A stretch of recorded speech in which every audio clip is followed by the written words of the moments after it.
want to introduce Timothy Krechel. He's a product coach, entrepreneur, and expert in digital product development. He describes himself on his website as pretty darn curious and specializes in launching successful products by focusing on user needs and market demands using a data-driven approach. As a product coach, consultant, and developer, he's worked with various organizations and has launched or coached 25 plus product teams and organizations. And his insights and strategies have helped them both get the data points faster as well as direct their resources towards their most impactful activities. With that, I'm going to pass over to Timothy to get things started, and we'll go from there. Awesome. Thank you, Scott. I'm super excited to be here. Welcome from wherever you are joining today. I'm located in Germany right now. It's fantastic weather over here. Today, I want to talk about alignment and specifically about how getting alignment right helps quitting the feature factory. I broke down this section of my talk into 3 different parts. The first part is why alignment is so important. And in part 2, we will derive some sort of foundational principle for what I think good alignment is. And then in the final part, in part 3, I will walk you through a real life example I had in my coaching sessions last year. And with that being said, Scott, you already gave some of that away. I still want to introduce myself a little. My name is Timothy. I started my product journey as the co-founder of a prop tech startup in early 2017. We got acquired about 1.5 years later. I then switched my career to being a product coach, a consultant, and a developer pretty shortly afterwards. And I then found out that corporates share a lot of the product management struggles that first-time founders like we were at the time have. I'm also therefore coaching startups in a couple of the local accelerators here in the Bonn and Cologne area. I've recently experimented with a lot of the quick ways to get market feedback for a new product idea, specifically prototyping and how to cut your MVP down to basically the most essential thing you want to test. I'm quite focused on early stage product development, but also help a lot of much bigger organizations than startups as part of my day job. I'm usually sharing most of my learnings on my blog over at timothy.de, but also on LinkedIn. If you want to connect, feel free to scan the QR code if you have your phone ready, or just type my name into the search box. With that being said, let's dive right in. And the first part is why alignment matters. And I brought you an example, which is a real world example, but I changed it a bit for customer privacy's sake. And I will go more into detail a bit later on in part 3. But I want to set the context here to illustrate some of the common problems. And the company we're talking about is a medium-sized company. They had around 1,000 employees, and they implemented or they experimented with agile methodology, for example, Scrum, which was their go-to way of doing things.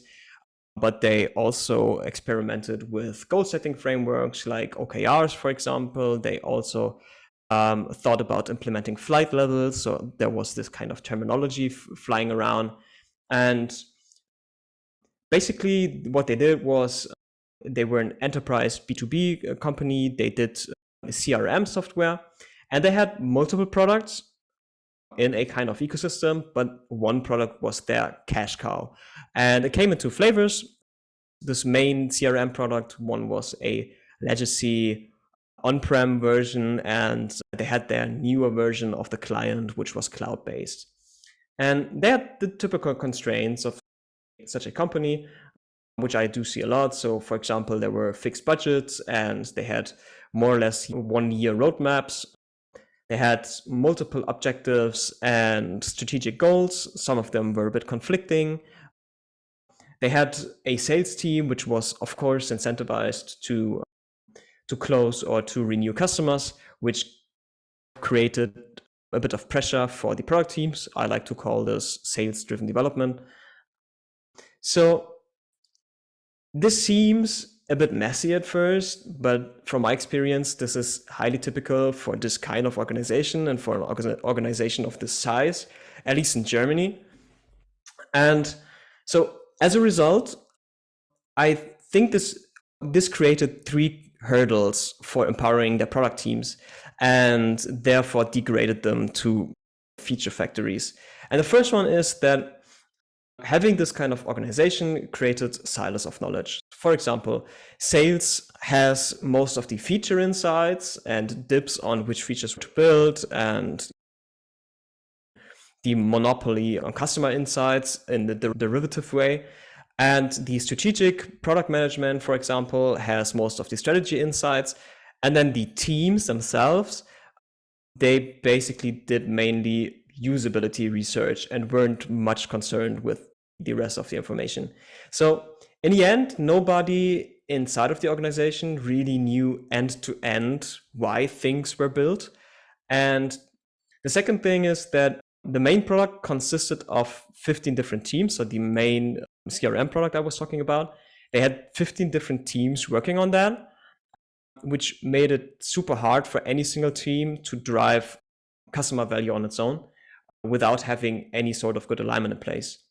And the third aspect is that priorities were basically shifting constantly. So whenever a new sales opportunity showed up or came up, those customers' favorite features, they were the ones that had to be done ASAP. So that was the primary prioritization mechanism. And what can alignment do in such a situation? For me, good alignment does one thing. I think it lays the groundwork for the why.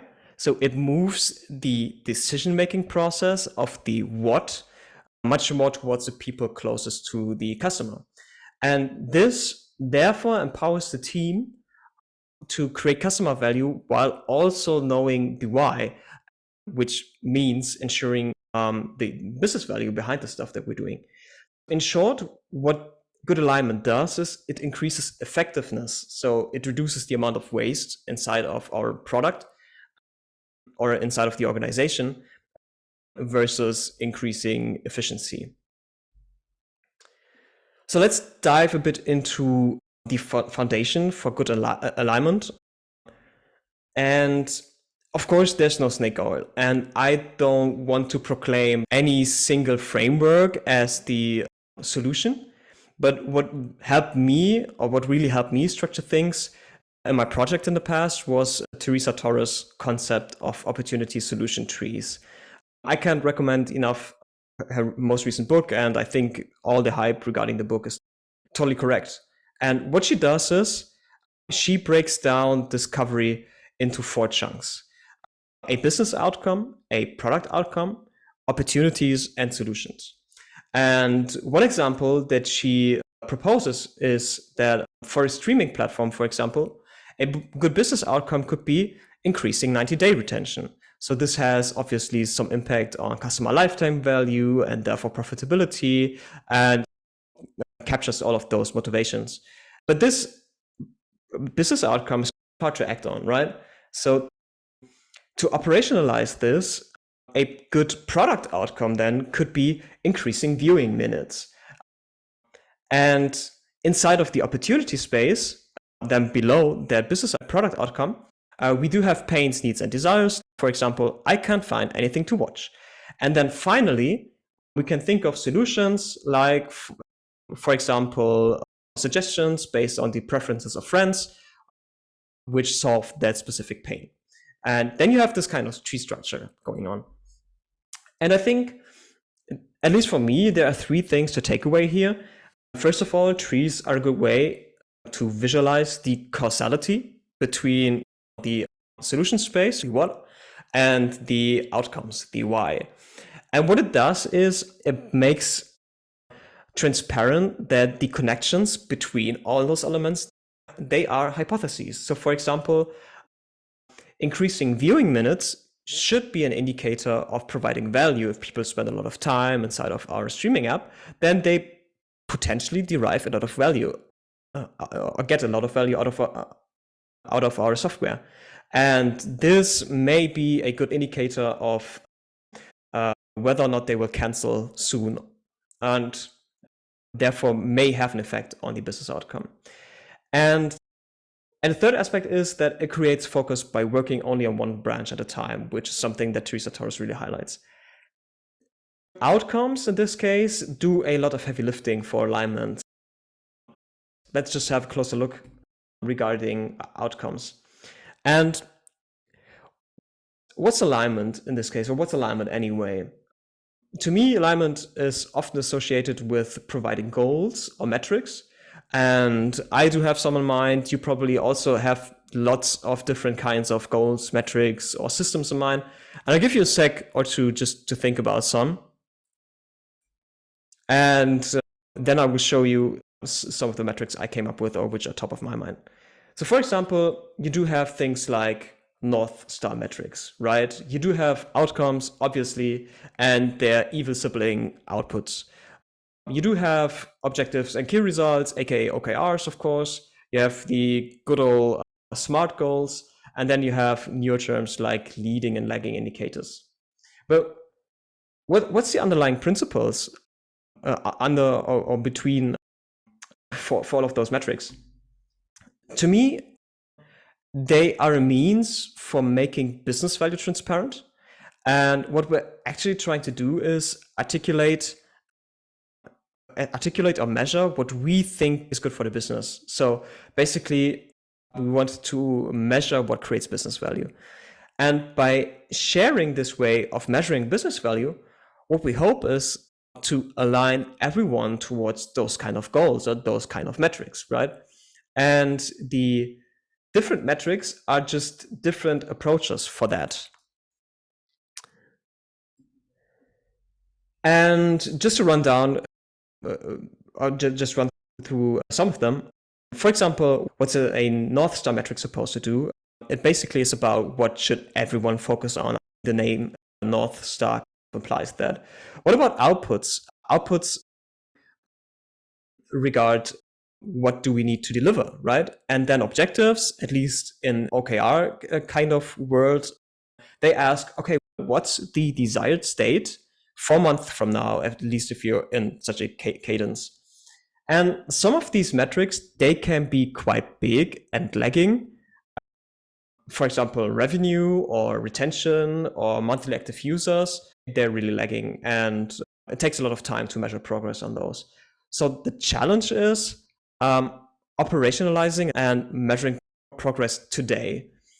And for this, I brought you another example, a very simple one. Imagine you are the manager of a furniture company and you run a local store. And what you do is you measure your store's monthly success and progress by, in this case, calculating revenue at the end of each month. And my question is, how do you know during the month that what you do just on day-to-day activities increases your success metrics? And here's what I came up with. For example, what we could start to measure is the amount of people coming into the store. We could also measure the amount of people who took a sales brochure where we advertise all of our cool products. And we could also start measuring the average duration of the store visit per person. And by measuring, what we are actually trying to do when doing that, or when picking those kind of metrics, is we start measuring specific customer behavior. And we try to measure this kind of behavior that we are confident that they drive our main goal. And by doing that, we do have a system in place which enables, first and foremost, fast experimentation, and also reduces the amount of time until feedback. And this then really opens up the solution space. And what we have to keep in mind is that the connection between those metrics and the more lagging indicator, in this case, it's monthly revenue, that they are assumptions. So they don't necessarily have to come to be, but in the best of worlds, they do. For example, what we could do is we could lure a lot of people into our store by giving out free hot dogs, right? But this does not necessarily mean that all of the people that come into the store to buy and eat hot dogs, that they buy any furniture, right? So that's just something to keep in mind. So let's summarize this section a bit by deriving an underlying principle for creating alignment. First of all, what we try to do is we want to come up with a single lagging indicator for our product teams, which measures business value. And then what we want to do is we want to break that down into a single leading indicator that measures user behavior instead of business value. And then, of course, you do your research and you come up with solutions that have potential impact on that leading indicator. And what you want to do is you want to establish a measure of progress, or you want to measure the progress your experiments or your solutions have on the product outcome and the business outcome, or the leading indicator and the lagging indicator, and then adapt if necessary. So if your connection turns out to be true, then that's a good thing. If it doesn't, then, well, maybe you need to try something else. What we want to do is, or what I find really valuable, is to visualize those connections in trees and really focus on just a single branch or one single vertical cascade of those kind of metrics. So last section is where we put this into practice. First of all, I want to get back to the initial example and basically explain what we did together with the teams we coached. And what you will see is that it's a big difference between what the frameworks and the theory provide and the reality inside of the organization. And it's a constant struggle. What I want to say here is that getting alignment right is really hard. And you sometimes have to accept the trade-offs. That what we did with the teams from the first slide, we did a sort of product discovery bootcamp. It had a different name, but that's basically what it was. And what we did was we coached 5 different teams over the course of 8 weeks. And we structured the program into 4 different phases. The first phase was the alignment phase. The second phase was the research phase, where we did all the foundational research and stuff. Then we had an ideation phase. And the last phase was a testing phase. And those also roughly mapped onto the opportunity solution tree. For example, alignment was all about coming up with a business outcome and a product outcome. The research phase was structuring the opportunity space and getting all of those interviews going and gaining all the insights needed. And the ideation was basically the solution space and testing as well. So you have this implicit 5th step inside of OSTs where you do your assumption tests. For each time and phase, just to give you a perspective, we had basically 1 day of training, laying all the methodological groundwork. And then we had 2 days of coaching where we applied all the things to the team's daily business. And those 2 days, we could stretch them over multiple days, but basically just 2 person days of total time for each team, for every phase. And there were 3 teams out of the main cash cow product I told you about earlier. So those were 3 teams out of the 50 total teams who were taking part of the program. And I will run down through the work with those 3 teams because they were working on the same product, basically. As I said earlier, the company was still shifting that main product from a legacy on-prem solution to a SaaS model.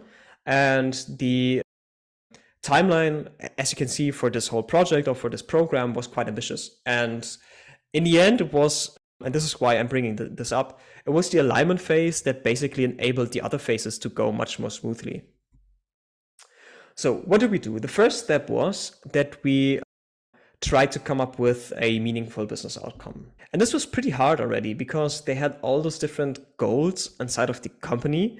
So we first structured that space and tried to identify the main motivations for the different goals. It turned out that many of the existing goals were, for example, geared towards reducing support costs or reducing maintenance costs, increasing profitability. Some of the goals they had in place were just plain make cloud business successful or something. And so we really had to dive into that and find overlaying patterns and work out the motivations. So in a nutshell, what we tried to do was identify the the real business value behind all of those metrics and all of those goals. And then after a lot of discussions, and remember, all of those basically happened within a week because we just had 2 weeks and wanted to spend 1 week on business outcome and the second week on product outcome. After a lot of those discussions within the team and with stakeholders, we came up with increased cloud migrations for our primary CRM product. And this itself was already quite game-changing for the 3 teams, because this flagged every request not in line with this business outcome as a distraction. And this therefore enabled the teams to question every of those distractions, or just to call them out and dive into a discussion. Step 2 was coming up with a product outcome, and this was much, much harder. What's a good leading indicator for increasing cloud migrations? There are a lot of things to consider.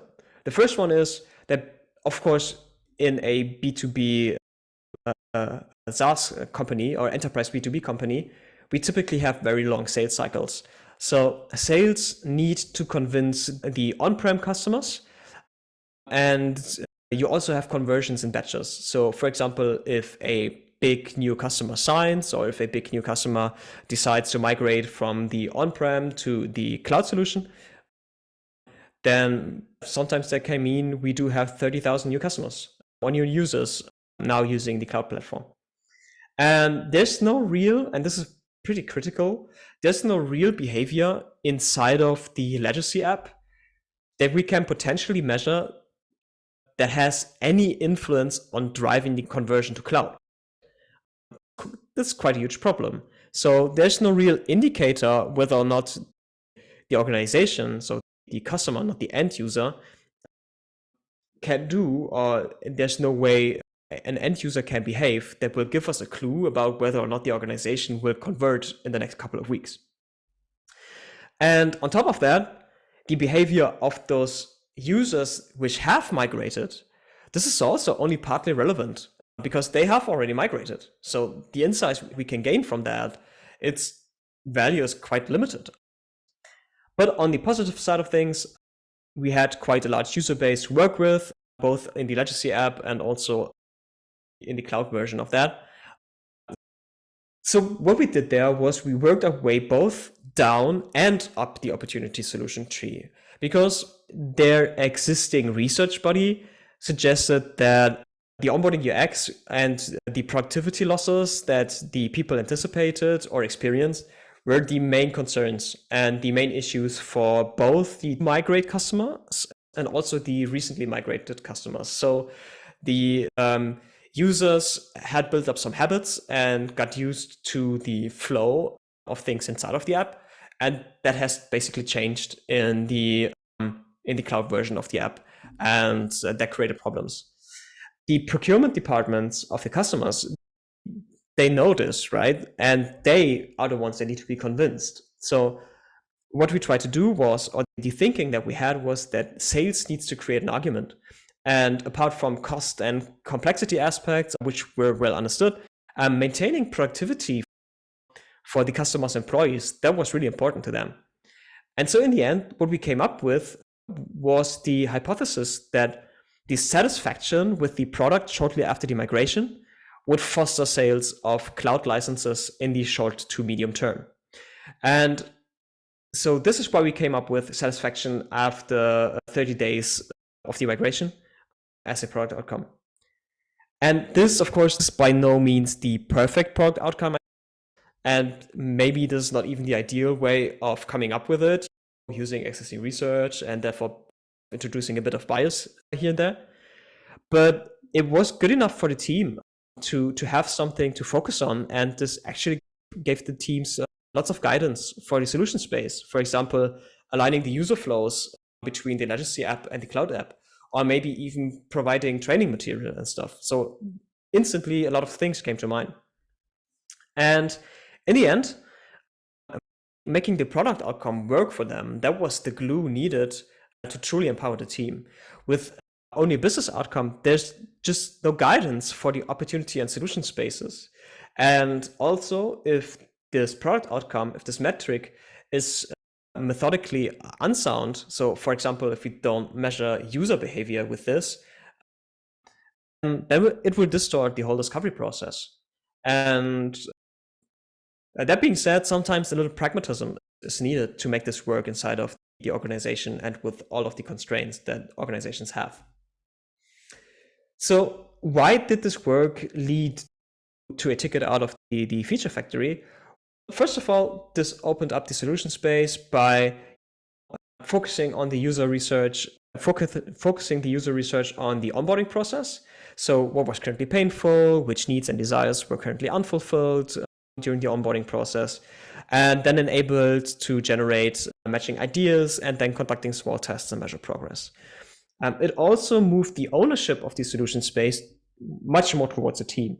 So incoming requests for features, which were basically mainly support or sales requests, they had to really set the test of, does this feature affect satisfaction after migration positively? Yes or no? And it also provided a way to see progress on a daily basis. So what's the impact of our latest release on customer satisfaction shortly after migration? And this led to a much more sensible split between the strategic product management, which then was more about centralizing and communicating the user research and monitoring the progress, and the product teams, which were then more about ideation, testing, and implementation.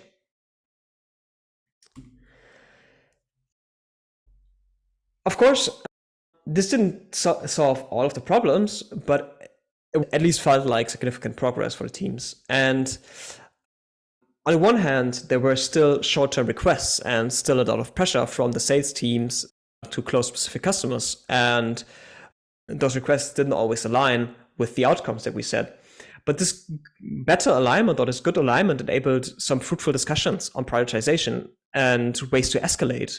And basically because it made the underlying goal transparent. This also did not eradicate all of the goal and metric mess within the organization, but it also made all of those colliding incentives much more obvious, and it provided a role model of how a working set of metrics can look like, which then other parts of the organization could just copy.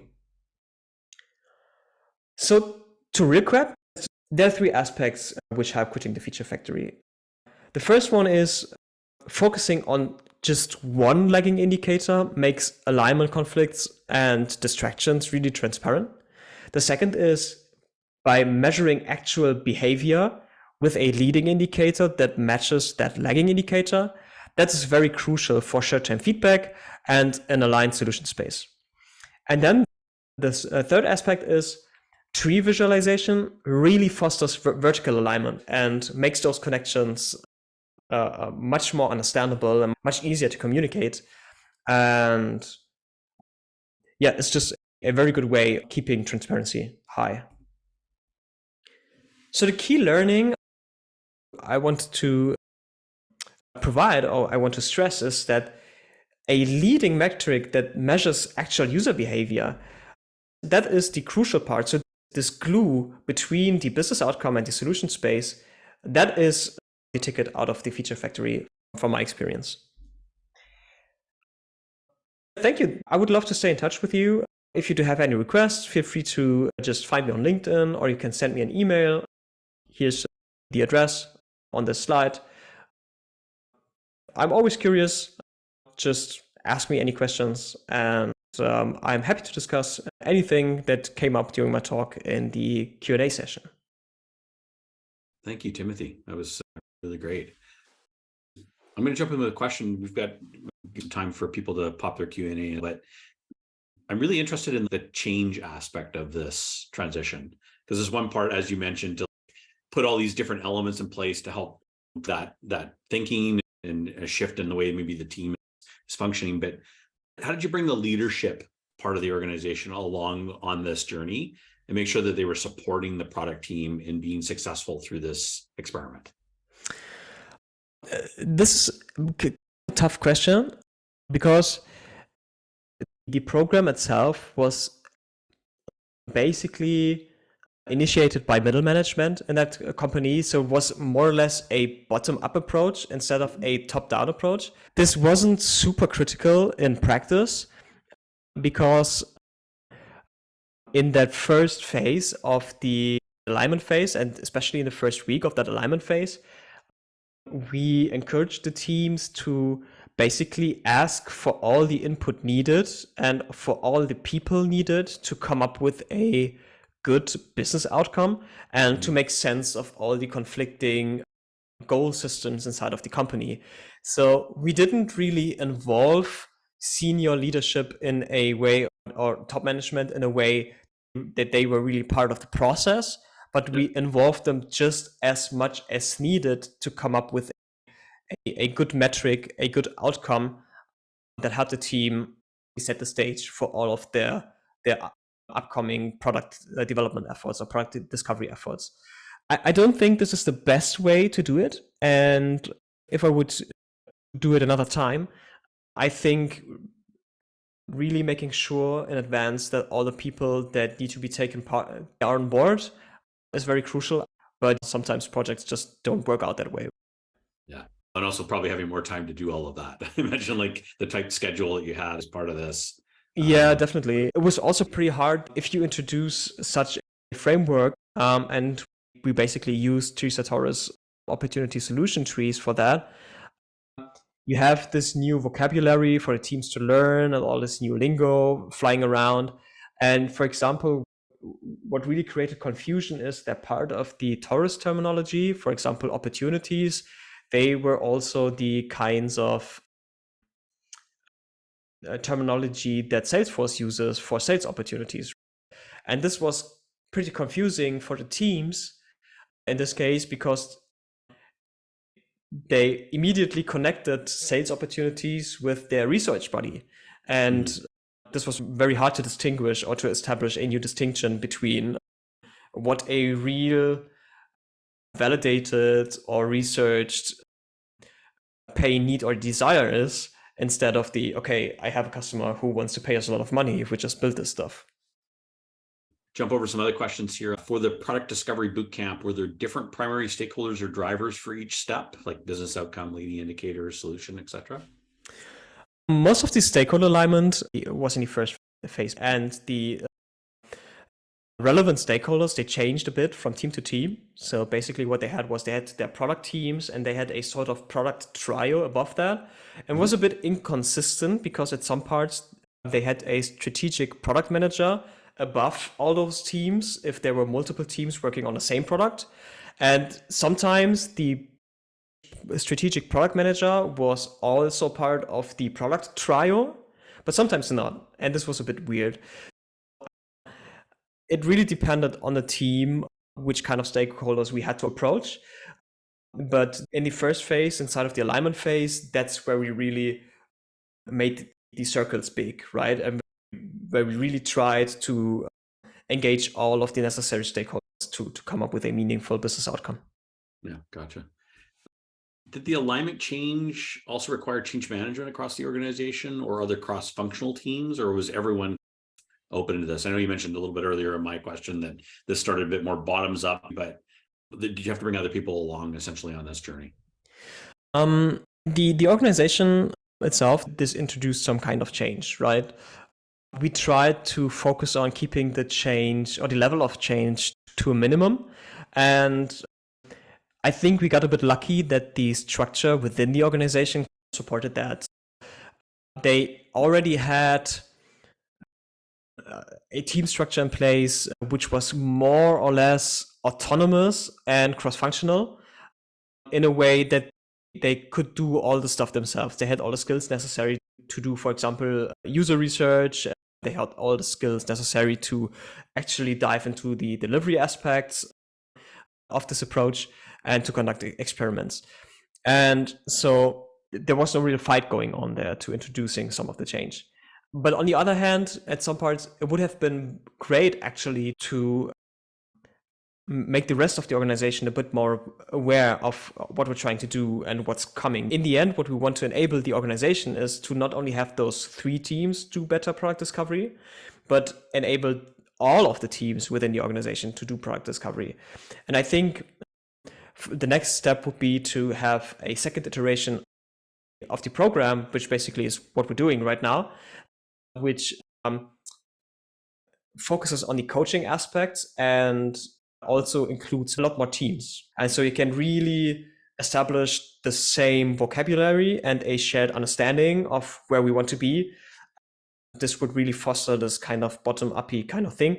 And also what would be better, and which we probably don't get right this in the second iteration, to include top management as well. And it sounds like a little bit like starting small in a small group of teams, getting a little bit of inertia, demonstrating some of the patterns is a big way to make those other teams down the line more successful. What was really great that the initial teams, the initial 5 teams, they got quite thirsty regarding doing better product discovery. And so they shared their experiences with the other teams. And this was a key driver on now having many more teams inside of the second iteration of the program. Yeah, I think good discovery is contagious.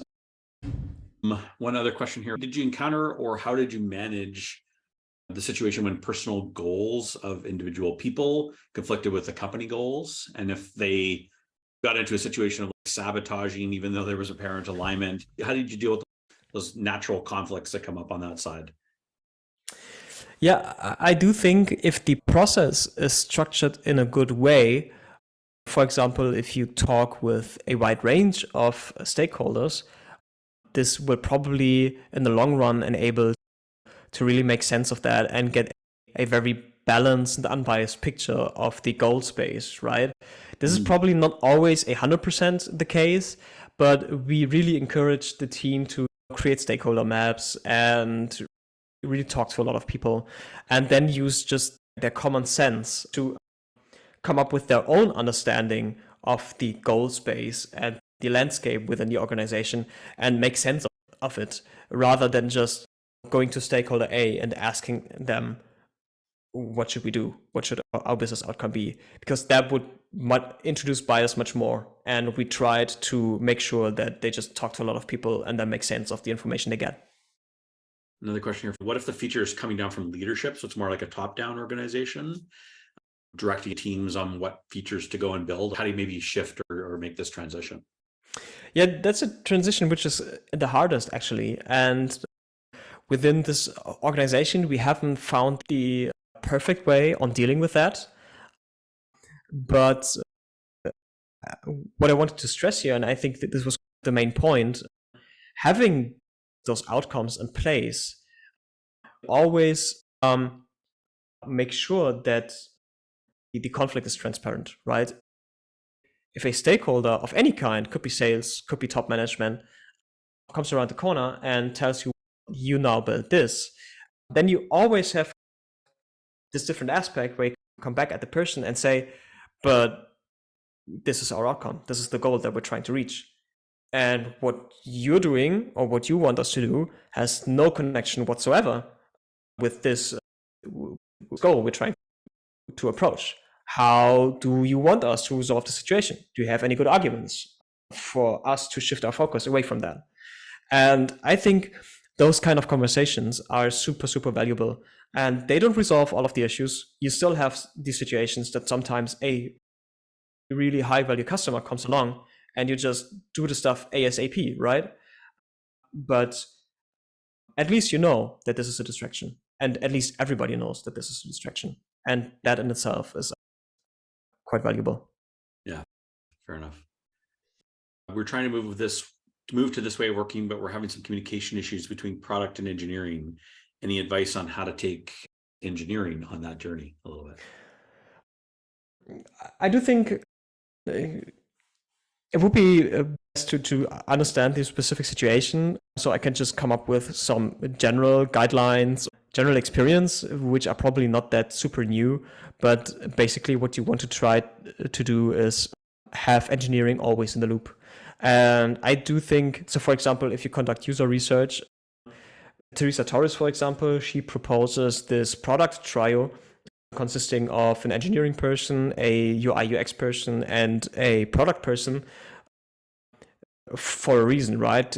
What she wants to do is make sure that all of the information is distributed equally across disciplines. And this makes sense. It's probably not possible in every organization, but I do still think that it's key to have engineers, for example, in your research phases, and especially to loop them into the opportunity space. Solution space, they do know from tickets what kind of stuff they're currently building. But creating a shared understanding regarding the opportunity space, I think that's quite crucial. And having those kind of trees or any sort of structure, mind maps or something that always visualize the cascade, what you're trying to do, what this is supposed to achieve, and what the ultimate end goal of that is, that really helps. Yeah, definitely giving like engineers context, involving them in the process, and making the information visible to create alignment is so critically important. I think that's looking like the end of our questions that we've got today. I think we can probably jump over and wrap things up, and really appreciate everything you shared on this topic. I think it's really great, and I'm sure some folks can apply some of these things to their day-to-day work, hopefully going forward, and find some value in this. I have shared a link in the chat for our post-event survey. We'd love to get your feedback, both qualitatively and quantitatively. We do share this with Timothy, but also very helpful for our team as well in improving these events ongoing.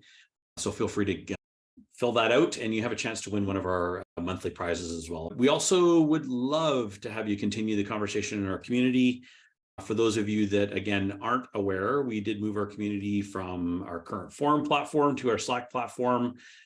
I'll pop a note in the chat there with a link so that if you do want to join, it's a great place to continue the conversation and discussion, but also to chime in and meet other people essentially from the community as well. Lots of community events coming up. Next week, we're doing our mini conference. We have 12 speakers over 3 days. I'll talk a little bit about that in a second.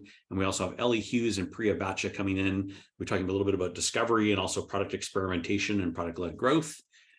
As I mentioned, our mini conference running Tuesday, Wednesday, and Thursday. We've got 12 amazing speakers as part of this. Lots of opportunities to learn. And these are 2-hour sessions. So you got to take out of your calendar each day. So very easy to attend, and lots of good opportunity here to learn from a variety of different people about how they're thinking, working collaboratively, and executing faster in these really challenging macroeconomic times that many of us are dealing with. If you do want to speak and get involved like Timothy and share some of your product wisdom and knowledge, we'd love to have you. Find out more about that on our website. We're definitely always interested in trying to get other people to share their experiences, what they're doing in their product craft, and the work that they have going on overall. And with that, thank you very much for joining us, everybody. And thank you, Timothy, again. It was really great to see you. And we look forward to seeing you back at one of our events in the future. Thank you. This was a blast. Bye-bye. No problem. Take care.